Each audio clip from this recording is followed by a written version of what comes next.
Okay, it's been a while, but back in the saddle here.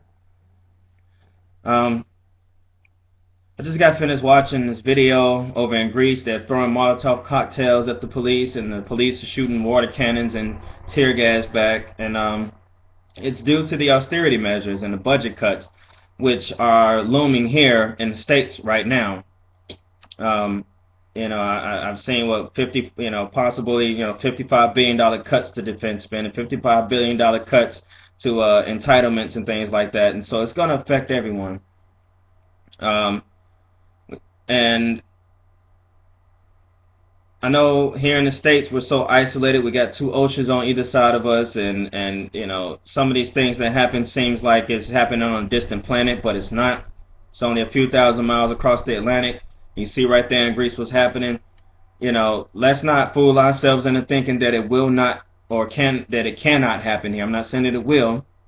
I'm not a psychic, but that it can happen here, and it will behoove us not to react that way. Now, I'm not saying that I condone what's doing it, with the actions that are being taken. However, it's not necessarily the right action. Okay. Sometimes, folks, a population gets so full and so aggravated and so angry, and they do that. They react that way, but reacting violently and tearing up your own city and things like that is just not going to do it. It's a steep slope. Okay, and for those who feel like, okay, that's the way to go, let's not fool ourselves into thinking that the restraint that local military or police departments and things use is a sign of weakness. It's because they have certain protocols to deal with certain certain occurrences. Okay, so just because it starts out with tear gas and shields and water cannons and sonic speakers or whatever, if it gets bad enough, believe me, those rubber bullets are going to be lead ones. And then you're going to have, a massacre on your hands. And you just don't want that, because this country spends more on weaponry and surveillance and things like that, more than all the other nations in the world combined. And we've had plenty of practice to put it to use in the conflicts around the world.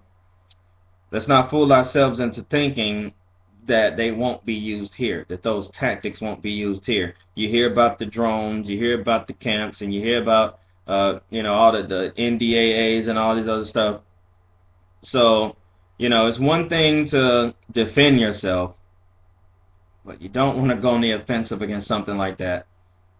Because if anybody has seen those the footage from Iraq, you see 30 or 40 people walking down the street, and it's in black and white, and you see the little crosshair on it, and all of a sudden you see a big huge puff of black smoke, and they're wiped out.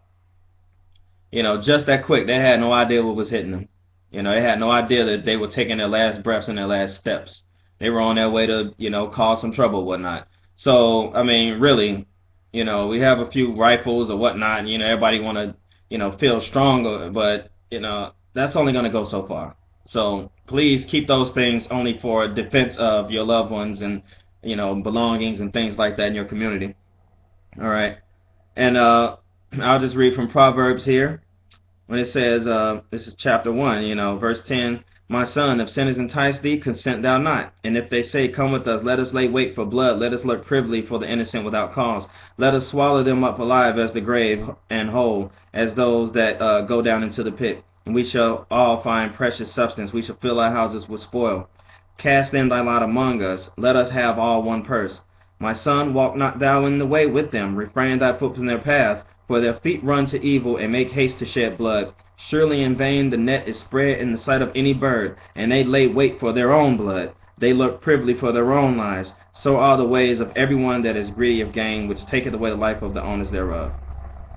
Now, they're talking about people who want to, thieve and all that stuff, but it's this part right here where it says, cast not your lot with them, saying, let us go do this. So what I'm talking about is, I'm using this in the context of those who, like these people out here talking about if Obama didn't win, they're gonna go tear something up and all this, and rally up and everybody get out. No, you don't want to join in with that because it won't go well for them if it gets to that point and it gets bloody.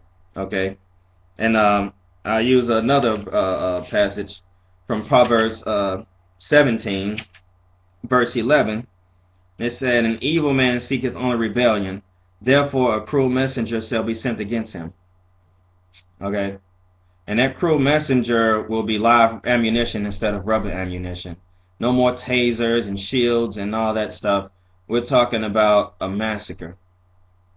And, there's plenty of them throughout our history to see what happens when the gloves come off and no more restraint is around. So, it behooves us, anyone that feel like they want to do that, to think twice before they want to jump out there and try to have some big revolution, because it'll be a very quick one.